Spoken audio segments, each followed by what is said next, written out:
পালাবো না, প্রয়োজন হলে ফখরুলের বাসায় গিয়ে উঠবো। ঠিক না বেঠে? পালাবে না, পালাবে না, যাই না তবু দেখা, তাদের ছাড়া দেশটা এখন লাগে ফাঁকা। এমপিরা সব কোথায় গেল, মন্ত্রীরা সব কোথায় গেল, কোথায় কাদের কাকা, তাদের ছাড়া দেশটা এখন লাগে ফাঁকা ফাঁকা। অন্যবারের তুলনায় এবার ঠিক জোরে হয়েছে না আসতে হয়েছে? এমপিরা সব কোথায় গেল, এই তাই বলে আবার ঠিক বলা বন্ধ করে দিয়ে না, ঠিকঠাক বললেন, কারণ আপনারা ঠিক না বললে আবার আমরাও এনার্জি পাই না। এমপিরা সব কোথায় গেল, মন্ত্রীরা সব কোথায় গেল, কোথায় কাদের কাকা, তাদের ছাড়া দেশটা এখন লাগে ফাঁকা ফাঁকা, ওদের ছাড়া দেশটা এখন লাগে ফাঁকা ফাঁকা। আইন মন্ত্রী আটকে গেল আইনেরই ফাঁকে, দাড়ি ছাড়া দরবেশের ভণ্ড ভণ্ড লাগে। ঠিক না বেঠে? আইন মন্ত্রী আটকে গেল আইনেরই ফাঁকে, দাড়ি ছাড়া দরবেশের ভণ্ড ভণ্ড লাগে। শুনছি কত নেতা নেত্রী খাইতেছে ভাই ডান্ডা, বিচারপতি কালামানিকের ফাটিয়েছে আন্ডা। পলকের ঝলক গেল, পলকের ঝলক গেল থামিয়ে নেটের চাকা, তাদের ছাড়া দেশটা এখন লাগে ফাঁকা ফাঁকা, ওদের ছাড়া দেশটা এখন লাগে ফাঁকা ফাঁকা।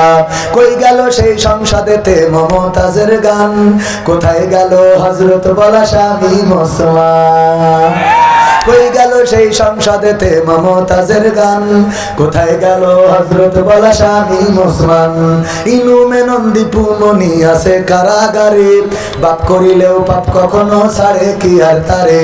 কোথায় গেল স্পিকারের, কোথায় গেল স্পিকারের দৃষ্টি আঁকা বাঁকা, তাদের ছাড়া দেশটা এখন লাগে ফাঁকা। কোথায় গেল আরাফাত আর ব্যারিস্টার সুমন, কথা বলার সময় তারা করেনি ওজন। মুরগি কবির খাইছে ধরা, জাফর কোথায় আছে, গোপনে কি সেও গেল মোদি দাদুর কাছে।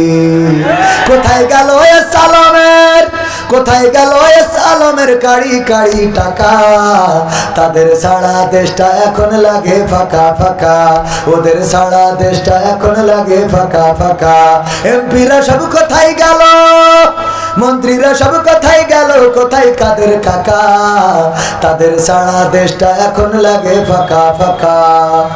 পালাবো না, প্রয়োজন হলে ফখরুলের বাসায় গিয়ে উঠবো। ঠিক না বেঠে? পালাবে না, পালাবে না, যাই না তবু দেখা,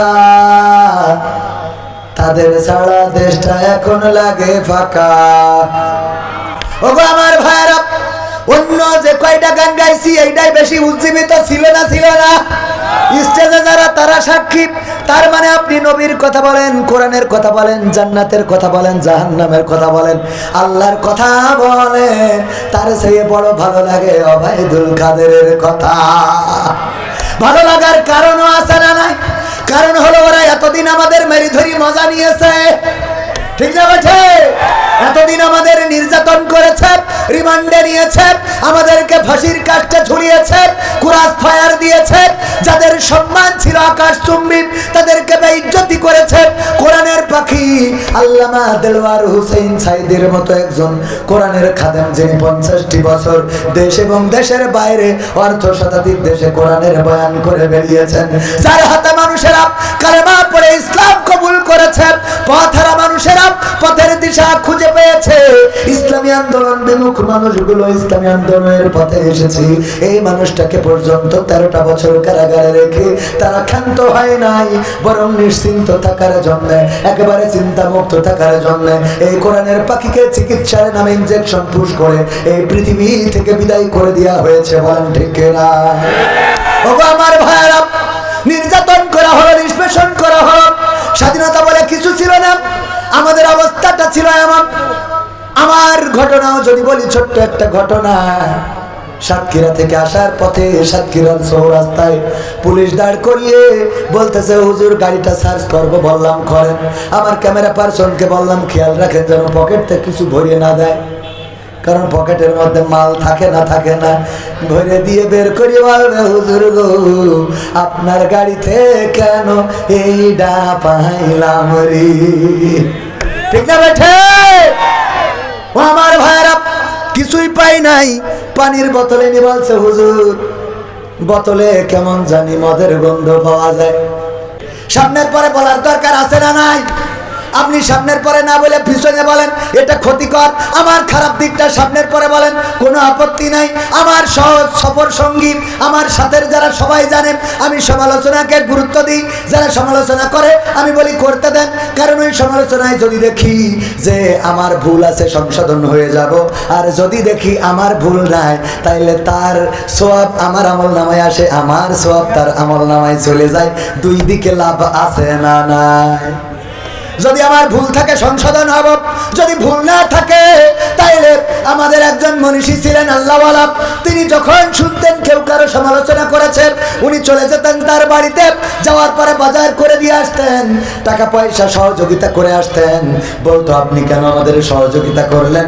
বলতো যে সহযোগিতা করলাম এই জন্য শুনেছি আপনি আমার বিরুদ্ধে গালমন্দ করেছেন, আমার গীবত করেছেন, এই জন্য বাজার করে দিলাম। কারণটা কি?